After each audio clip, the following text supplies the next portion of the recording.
Teknoloji Dünyası kanalından herkese merhaba, ben Koray.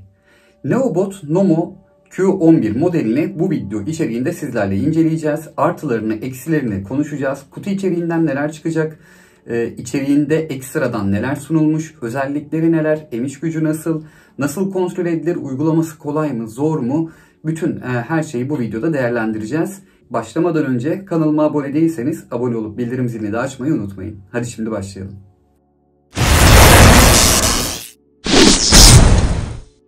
Şimdi kutu içeriğinden çıkanları sizlere tek tek göstereceğim. Ardından robot süpürgenin özelliklerinden bahsedeceğim. İlk olarak içerisinden çıkan robot süpürgenin çöp kutusu, çöp kovası ya da toz haznesi, hangisini tercih ederseniz.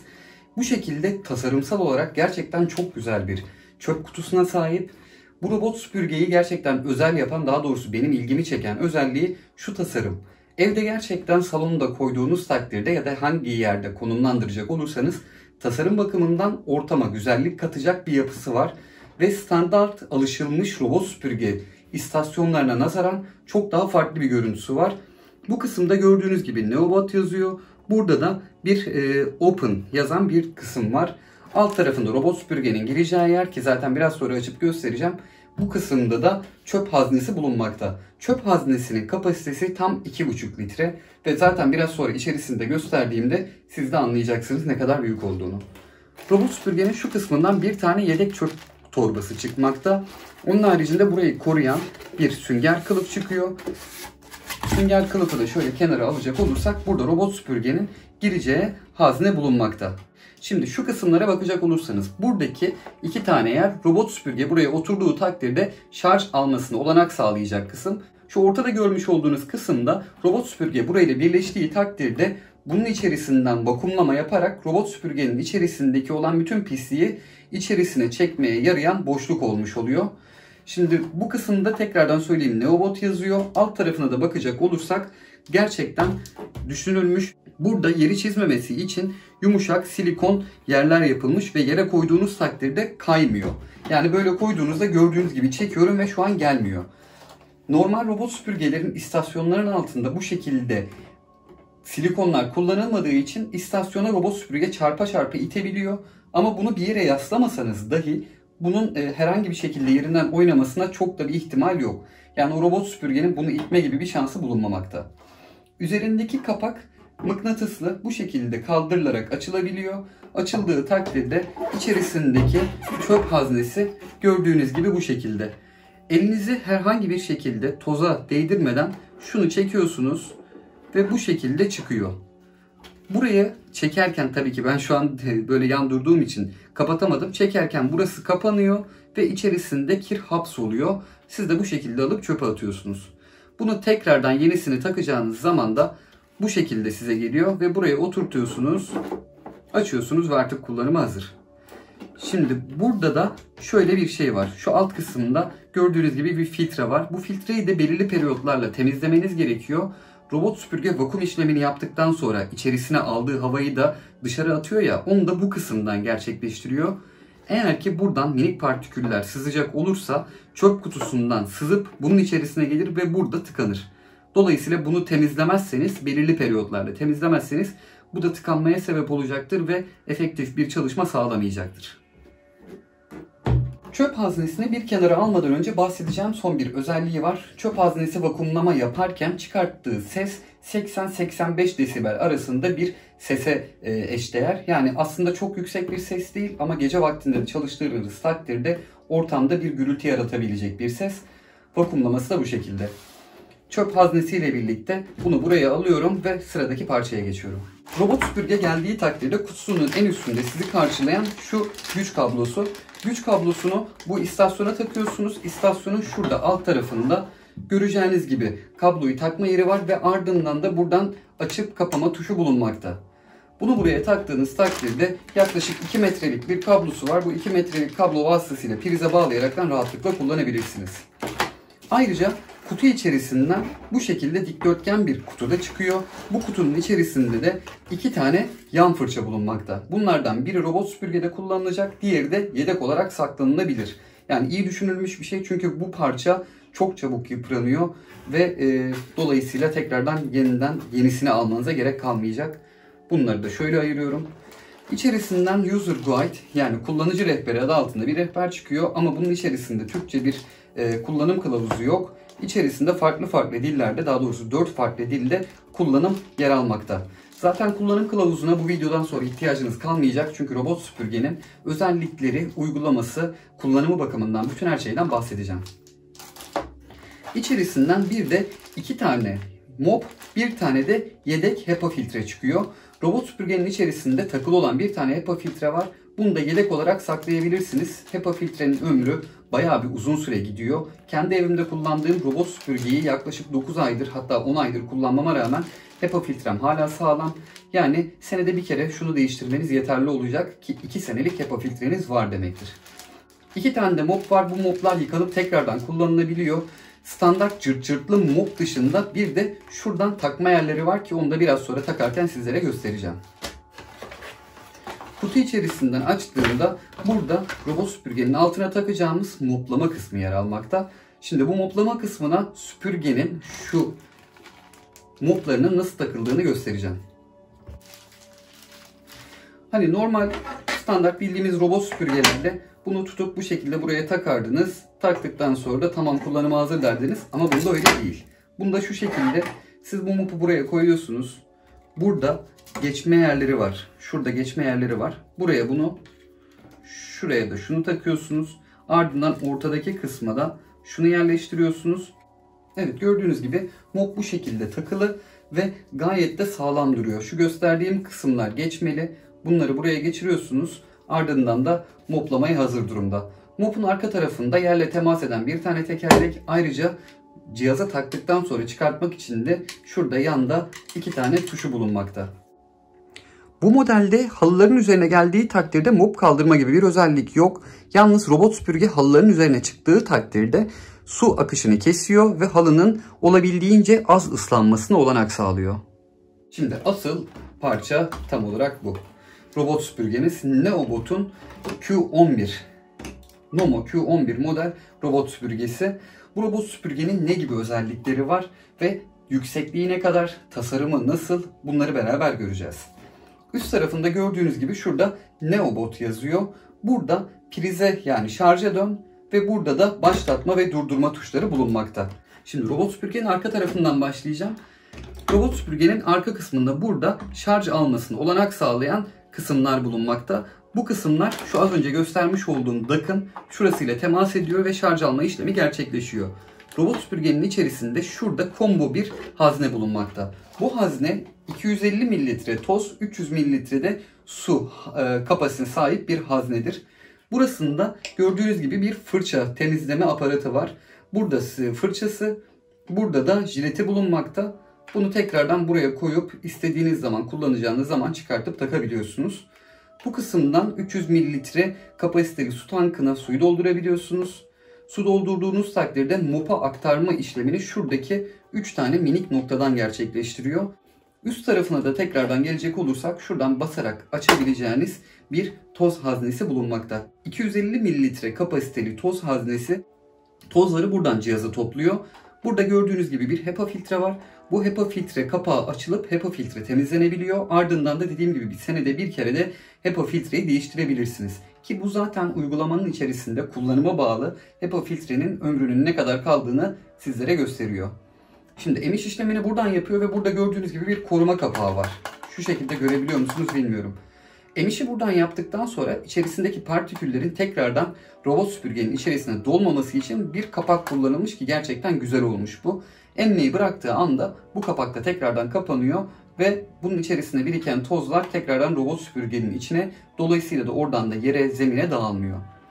Arka kısmına gelecek olursak burada robot süpürgenin DAC'la birleştiği takdirde içerisindeki pislikleri buradaki çöp haznesine aktarmaya yarayan kısım var. Bu da tamamıyla kapalı durumda. Sadece DAC'la birleştiği zaman otomatikman açılıyor ve içerisindeki pisliği buraya aktarıyor. Bunu tekrardan yerine takıyorum. Takmak için buraya yerleştiriyorsunuz ve şuradaki kısmı tekrardan basıyorum ve bu şekilde ittiriyorsunuz. Robot süpürgenin bu arada 4000 Pascal'lık bir emiş gücü var ve piyasadaki gerçekten en yüksek emiş gücüne sahip robot süpürge şu an bu. 4000 Pascal'lık emiş gücünü alt tarafındaki şu kısımdan gerçekleştiriyor ve gerçekten güçlü bir motoru var. Robot süpürgenin ön tarafında bulunan şuradaki kısımlarda kameralar ve sensörler vasıtasıyla robot süpürgenin haritalamasını ve çevreye olabildiğince az temas etmesini olanak sağlıyor.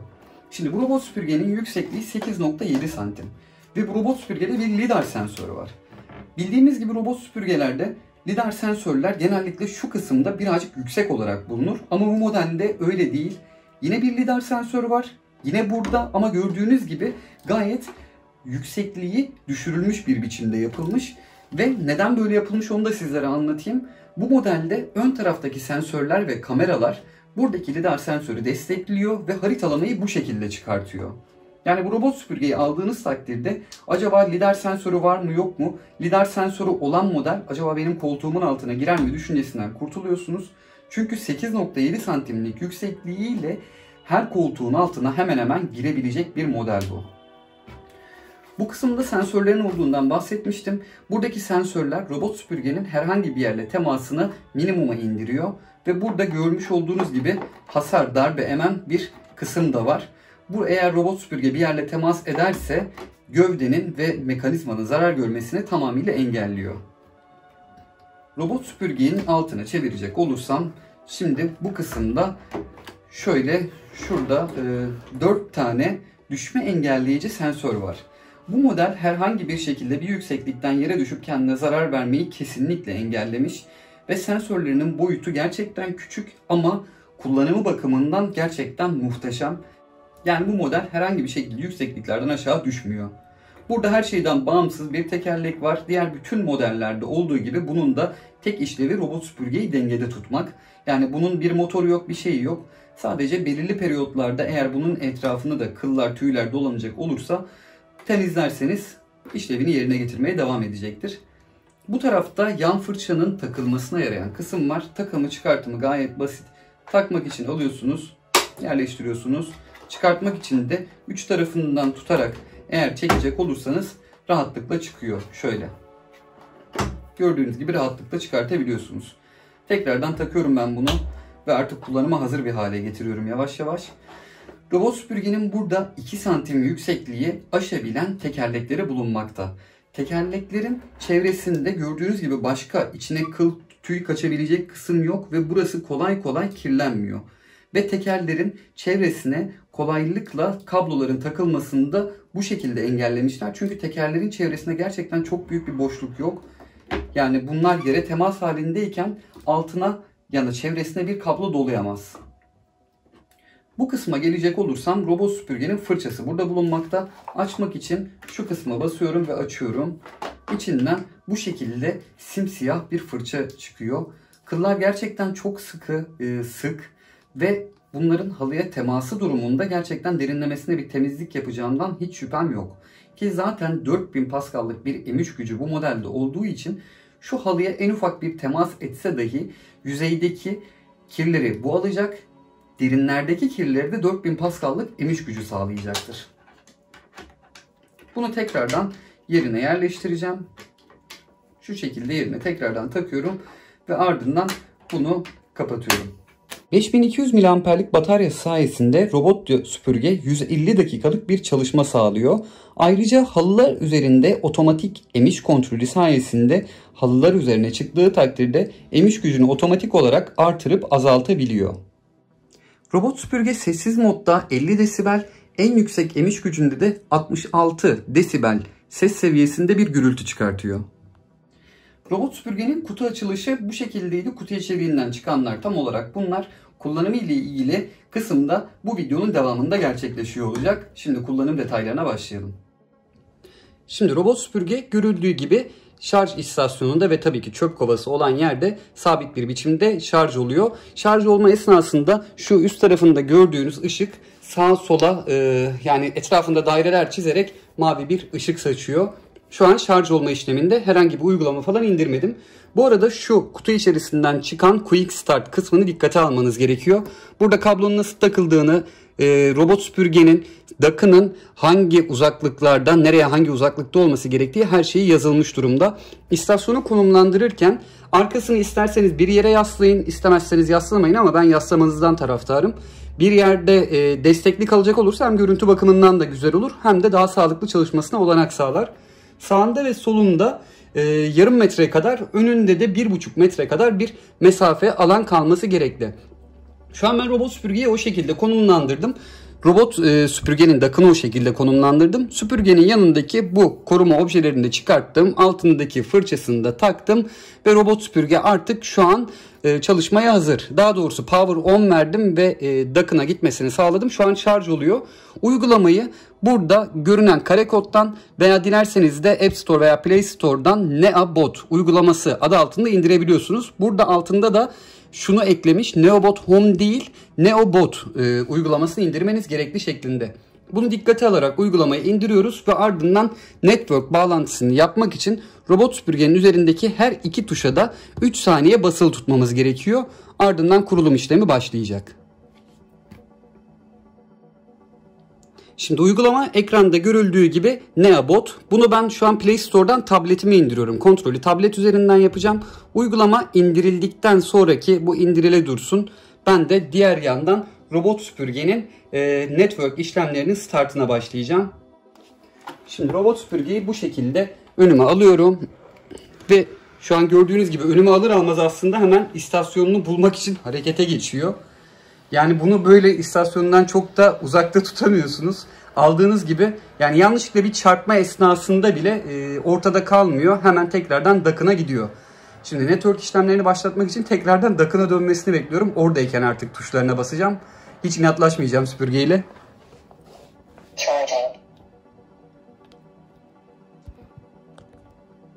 Şimdi bu kısımda gördüğünüz iki tuşa da basılı tutuyorum. Bu arada bunlar dokunmatik yüzey değil, basmatik. Şu an gördüğünüz gibi Wi-Fi has been reset dedi. Yani Wi-Fi ayarları şu an açık durumda, resetlendi. Şu an uygulamanın ben tabletime inmesini bekliyorum. İndikten sonra da artık başlangıcını yapacağız. NeoBot uygulaması şu an ne alemde, ona bir bakayım tekrardan.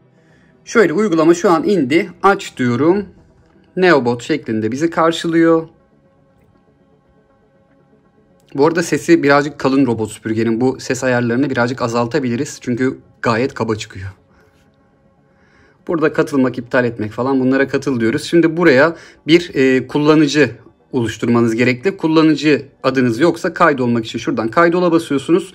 E-posta adresi ve doğrulama kodu ile buraya kaydolacağım ben şimdi. Şu an kullanıcı kimliğimi oluşturdum ve bu şekilde burada hoş geldiniz Koray yazıyor. Burada robot ekle kısmı var. Alt tarafta ana sayfa, mesaj ve ben kısmı var. Burada uygulama güncelleme gibi seçenekler bulunmakta. Robot ekle diyorum. Şu an diyor ki NeoBot will connect location data. Buradan yani Bluetooth ve lokasyon şeylerini de açıyoruz ki bende hepsi açık durumda. Open it diyoruz. İzin de veriyoruz. Şimdi burada modelimizi seçiyoruz. Benim modelim NeoBot Q11 modeli. Burada diğer modeller de yazıyor. N1 Plus ve N2 olarak. Şuradaki robot süpürgeyi seçiyorum. AP dağıtım ağına geliyorum ve buradan güç açma tuşunu robot süpürgeyi açmak için basın diyor ki zaten robot süpürgem şu an çalışıyor. Bunu da açık diyorum ve sonraki adıma geliyorum. Burada 3-5 saniye basıp çekin diyor. Bunu tekrardan yapayım, ben az önce sıfırladım çünkü. Tekrardan bir 3 saniye kadar basıyorum. Şu an gördüğünüz gibi Wi-Fi resetledi. Gösterge yanıp sönüyor diyor. Dediği gibi zaten gördüğünüz gibi yanıp sönüyor. Sonraki adıma geçiyorum. Burada Wi-Fi bilgilerim yazıyor. 2.4 GHz'lik ağ bağlanmam isteniyor. Şu an bağlı olduğum ağ zaten 2.4 GHz. Buradan şifremi gireceğim. Ardından da sonraki adıma geçeceğim. Evet, şimdi şifremi girdim. Bağlı, sonraki adım diyor. Yakındaki cihazlar aranıyor diyor. Şu an cihazı arıyor. Bulduğu takdirde de bağlantıyı sağlayacak. Lütfen telefonunuzu başlangıca getirin diyor. Bağlantıyı onayla diyoruz. Şu an cihazı buldu. Bağlantıyı onayladık. Evet, Network Connected sesini de duyduktan sonra bağlantı başarılı diyor. Ve buraya robot süpürgenin adını giriyoruz. Adını Nomo koyalım. Nomo koyduktan sonra tamam diyoruz ve ardından deneyimlemeye başlayın diyor. Ve şu an batarya ömrünü burada gösteriyor. Evet, bir upgrade var. Güncelleme yapmamız gerekecek. Bu arada uygulamasının görüntüsü çok tatlı ve hemen kendi kendine bir harita çıkartmış. Ne arada bunu çıkarttı onu da bilmiyorum. Bunun şimdi uygulamasına şöylece bir göz atalım. Burada robotu bul seçeneği, ışık hacmi, temizlik planı, daha fazla işlev yazan kısım var. Bu daha fazla işlem yazan yere giriyoruz. Şu an robot süpürge güncellemesi için güncellemeye başlıyoruz. Robot çevrim içi değil diyor. Şu an zaten kendi kendine update'e başladı. Evet, kendi kendine de bitirdi zaten. Bize ihtiyacı bile kalmadı robot süpürge. Kendi kendine upgrade'ini yaptı ve yani güncellemesini tamamladı ve şu an kullanıma hazır durumda. Şöyle tekrardan ana menüsüne dönüyorum ve şu şekilde size gösteriyorum. Burada direkt olarak ilk girdiğinizde şu ana sayfa tarafında eklediğinizde robot süpürgeye görüyorsunuz. Burada hemen temizliğe başla tuşu görünmekte. Burada batarya bilgisi yer alıyor. Burada da robot süpürgeye verdiğiniz isim ve alt tarafında da şarj oluyor diyor. İçine giriyorsunuz. Ardından üst taraftaki menüden başlıyorum. Parça temizle diyor. Parça temizliği kullanmak için bir harita çıkartması gerekiyor. Bu sanırım görünmüş olduğu harita az önce ben DAC'ından çıkartıp geri evine döndürdüğüm zaman oluşturmuş olduğu kısa harita. Tam harita değil. Toplam temizleme işlemi toplam bir temizlik yapmış oluyor. Alan temizleme, siz bir alan seçiyorsunuz ve o alanda seçili işlem yapıyor. Lokal clean de dediği, artık bunu da deneyip göreceğiz. Bataryasının şarjını burada yine tekrar yazıyor. Ön tarafta sanırım 86, yanlış görmüşüm, 96'ymış. Burada cleaning time, temizleme zamanı ve temizlenmiş alan bilgileri yer alıyor. Burada direkt go'ya basacak olursanız tabii ki şu üst taraftan seçenekleri seçtikten sonra temizliğe başlıyor. Burada mesajlar kısmı var. Robot süpürgenin restart attığını yazıyor. Az önce gerçekleştirdi. Üst tarafa girdiğimizde ışık hacmi diyor. Işık hacmi dediği şey de robot süpürgenin ışığı, şu üzerindeki ışığın sanırım hacmi olmuş oluyor. Yok, özür diliyorum, bu sesmiş. Alt taraftaki ses, üst taraftaki de ışık hacmi. Gördüğünüz gibi şu an ışığı kapattım. Işığı da kapalı tutabiliyorsunuz. Eğer evinizde çocuk var ise, bebek var ise dikkatini çok çekmemesi için ışığı kapalı da tutabilirsiniz. Ben şu an açık durumda bırakıyorum. Ses kontrolü dediğim gibi şuradan. Şöyle %60 gayet yeterli bence. Şimdi bu kısımdan çıkıyorum. Tekrardan üste basıyorum. Robotu bul diyor. Gördüğünüz gibi bastığınız gibi I am here diyor. Evin içinde bir yerde kaybederseniz I am here diyerek buldurtabiliyorsunuz. Temizlik planı kısmı, bastığınız takdirde günün belli kısımlarına planlar oluşturabiliyorsunuz veya haftalık ya da aylık planlarda oluşturabilirsiniz. Daha fazla işlev seçeneğine girdiğimde de parça yöneticisi dediği kısım robot süpürgenin şöyle haritasını gösteriyor. Haritayı tam çıkarttığında isterseniz buradan alanları bölüp isterseniz birleştirebiliyorsunuz gibi işlemler yapılabilmekte. Tekrardan bir önceki menüye geliyorum. Alan yöneticisi dediği kısımda çıkartmış olduğu haritada mutfak, banyo, oturma odası, yatak odası diye isimlendirebiliyorsunuz ve bu alanları istediğiniz şekilde seçebiliyorsunuz. Sadece kare veya dikdörtgen değil, istediğiniz açıları vererek seçebiliyorsunuz. Harita sıfırlama işlemi buradan gerçekleşiyor. Robot paylaş demek, robot süpürgenizi başka kullanıcılar var ise evde onlarla paylaşmanızı olanak sağlıyor. Harita yöneticisi dediği kısımda robot süpürgenin içerisinde toplamda 3 tane harita kaydedebiliyorsunuz. Bu haritaların yönetimi de buradan gerçekleşiyor ama şu an harita verisi olmadığı için harita verisi yok yazıyor. Firma güncellemesi dediği yer, robot süpürgenin az önce kendi kendine yapmış olduğu güncellemeyi buradan manuelde olarak yapmanıza olanak sağlıyor. Temiz kayıt dediği temizlik kaydı, robot süpürgenin ne kadar alan temizlediği, ne kadar işlem yaptığı ve ne kadar zamanda bunu yaptığının bilgileri de burada kayıtlı. Sarf malzemesi kaydı da şöyle süzgeç, yan fırça, ana fırça dediği kısımlar, şu filtre, yan fırça ve ana fırçanın da ömürlerini ve sürelerini burada paylaşmış durumda. Buradan kontrol edebilirsiniz. Robot bilgisine gelecek olursak, cihazın bilgileri burada yer alıyor. MAC adresi falan filan, Wi-Fi bağlantıları, her şeyi burada yazılı. Ses paketi dediği, isterseniz buradan ses paketinde Türkçe dahil seçebiliyorsunuz. Şimdi bunu basıyorum.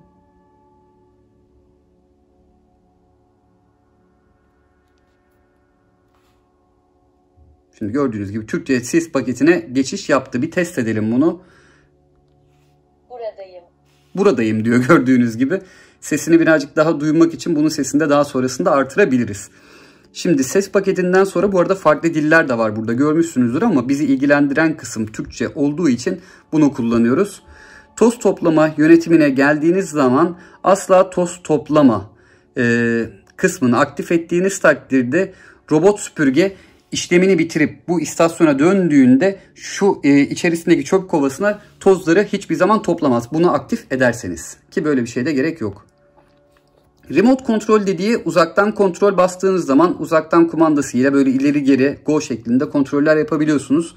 Su dağıtımını buradan ayarlayabiliyorsunuz. Emiş gücünü buradan artırabiliyorsunuz. Ardından kontrolünüz bittiğinde tekrardan istasyona dönmesini de şu kısımdan sağlayabiliyorsunuz. Şimdi robot süpürge bir harita çıkartsın diye alanı tamamıyla burada temizlik yapması için başlatacağım. Bu arada şurada katman kontrolü var. Yasak ayarını buradan yapabiliyorsunuz ki şu an bir harita oluşmadığı için bir yasaklama yapamıyorum. Buradan da su ve emiş gücünü kontrol edebiliyorsunuz. Emiş gücünü de buradaki kısımdan istediğiniz gibi artırıp azaltabiliyorsunuz.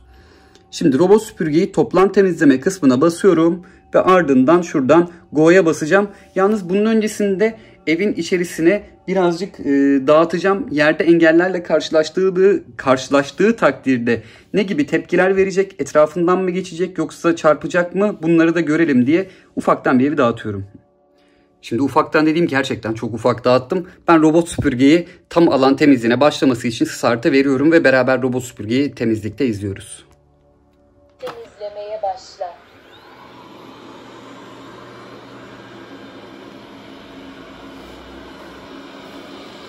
Gördüğünüz gibi öncelikle etrafını bir tarıyor. Daha sonrasında gezmeye başlıyor. Ben robot süpürgenin önünden şöyle geçerek şu salonun kapısını kapatayım da bu odadan dışarıya herhangi bir şekilde çıkmasın. Ve haritalandırmayı da burada yapsın. Az önce o kapı orada göründüğü için orayı bir alan olarak algıladı ve bakın haritada direkt olarak koridorun bir kısmını da çıkarttı. Şu an robot süpürge buraya geliyor. Etrafı dağıttım dediğimde gerçekten ufak bir dağınıklık. Şu an o kabloya takılmadan geçti.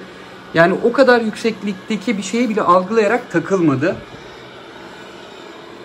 Emiş gücü şu an düşük. Emiş gücünü en yükseğe çıkartacağım. En yükseğe çıkarttığım takdirde 4000 PA'lık bir emiş gücüne sahip ve gerçekten hiç ses çıkartmıyor diyebilirim.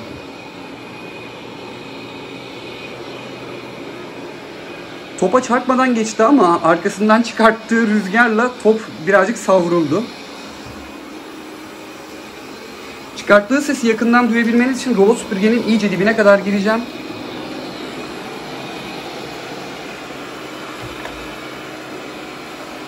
Evet, orayla ufak bir teması oldu ama çok gerçekten ufak bir temas. Temas bile sayılmaz. Bu arada ön tarafındaki sensörleri görebilmeniz adına yaklaştırıyorum ama ortam çok karanlık olmadığı için sensörleri çok fazla bir görme şansımız da maalesef ki bulunmuyor.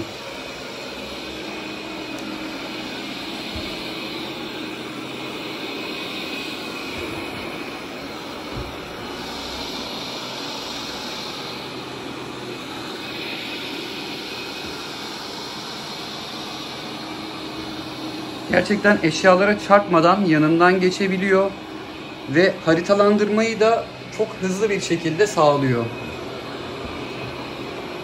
Özellikle kabloya takılsın diye yere koydum ama kabloya takılma gibi bir şey kesinlikle yapmıyor. Temizlemeye başla. Evet, şimdi ilk haritasını çıkarttı. Bu arada çok ilginç. Etrafı bir gezdi, haritayı çıkarttı ve ardından şimdi temizlemeye başlıyor. Tam bir harita çıkartılmış durumda şu an. İlk kez böyle bir model görüyorum. İlk bir ufak gezintiye harita çıkartmak için yaptı. Tam haritayı çıkarttı ve şu an köşelerden doğru temizleye gidiyor.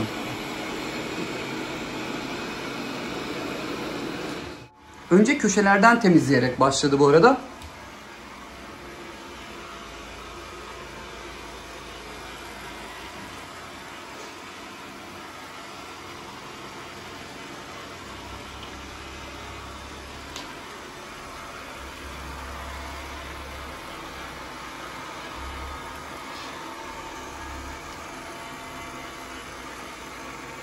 Gördüğünüz gibi önündeki kameranın yere yansımasını videodan görebiliyorsunuz. Sürekli olarak ışıklar da saçıyor.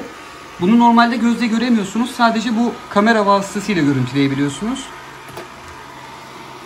Bu arada üzerindeki ışık şu an yarım olarak yanıyor. Bir kısmı yanmıyor şu kısım. Hatta hayır, duvara temas ettiği, yani bir yere temas ettiği noktalarda aydınlanma sağlanıyor. Şu an ben yanına yaklaştım ya mesela. Beni de bir obje olarak mı görüyor, artık ne yapıyor bilmiyorum. Şu an mesela bu koltuğun altına girmeye çalışıyor. Mevcutta kullandığım modelin bu koltuğun altına giremiyordu. Bu robot süpürgenin yüksekliği 8.8 santim. Bu arada alacaksanız buna da kesinlikle dikkat etmeniz gerekiyor. Hem gerçek zamanlı haritalama hem de lidar kullanmasına rağmen 8.8 santim bir robot süpürge için gerçekten düşük bir yükseklik. Evet, buraya girmekte muhtemelen zorlanacaktır çünkü o koltuğun gerçekten alçak bir zemine sahip. Ama oraya bile girmesi benim için bir mucize.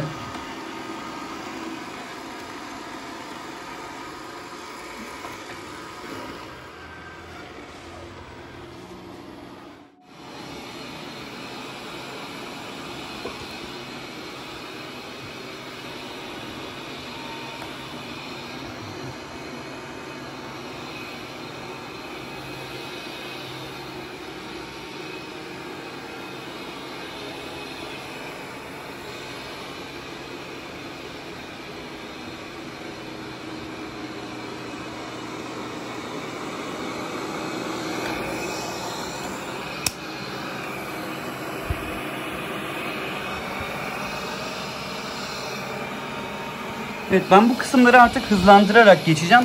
Robot süpürge temizliğini bitirdikten sonra da tekrardan istasyonuna dönerken görüşüyor olacağız.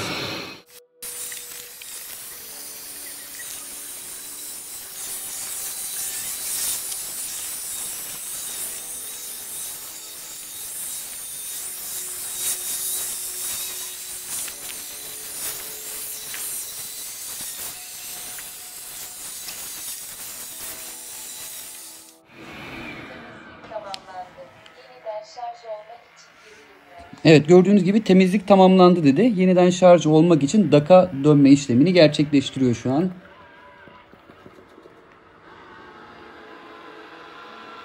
Temizliği ne kadar zamanda yaptığının verilerini de sizlere göstereceğim ama öncelikle robot süpürge DAK'a gittikten sonra şu boşaltma işlemini nasıl yapıyor ve ne kadar ses çıkıyor onu da beraber görelim.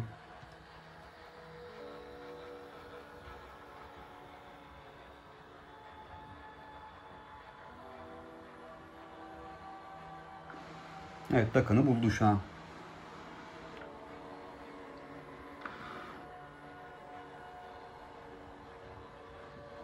Yakından alayım, şöyle bir de değişik hafif bir sesi var. DAK'a geldiğinde geri geri yanaşıyor ve artık DAK'a girişi gerçekleştiriyor. Toz toplamaya başlayın.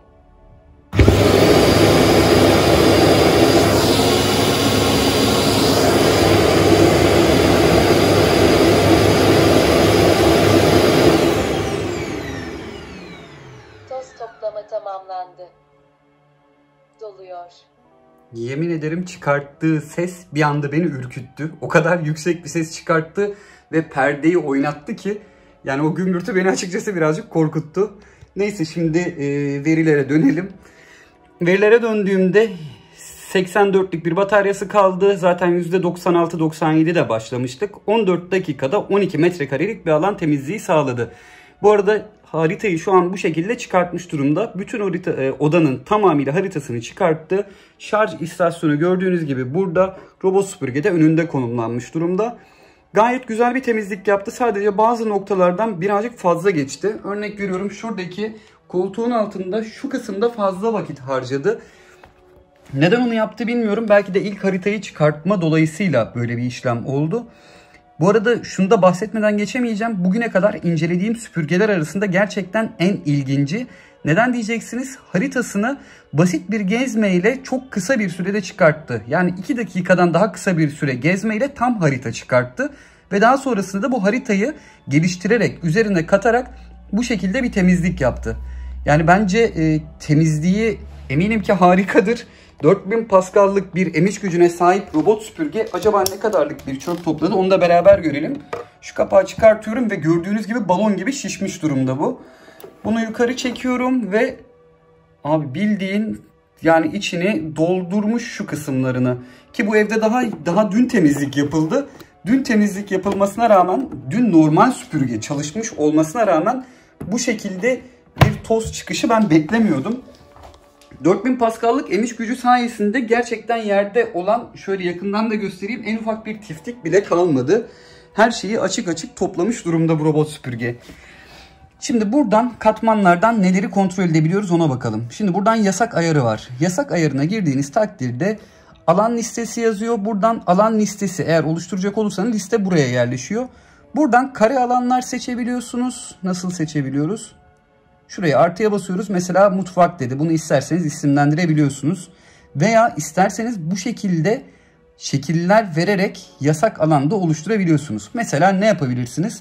Robot süpürgenin istasyonun önünde halının üzerine çıkmasını istemediğiniz bir alanı bu şekilde halının şekline uygun olarak konumlandırabilirsiniz.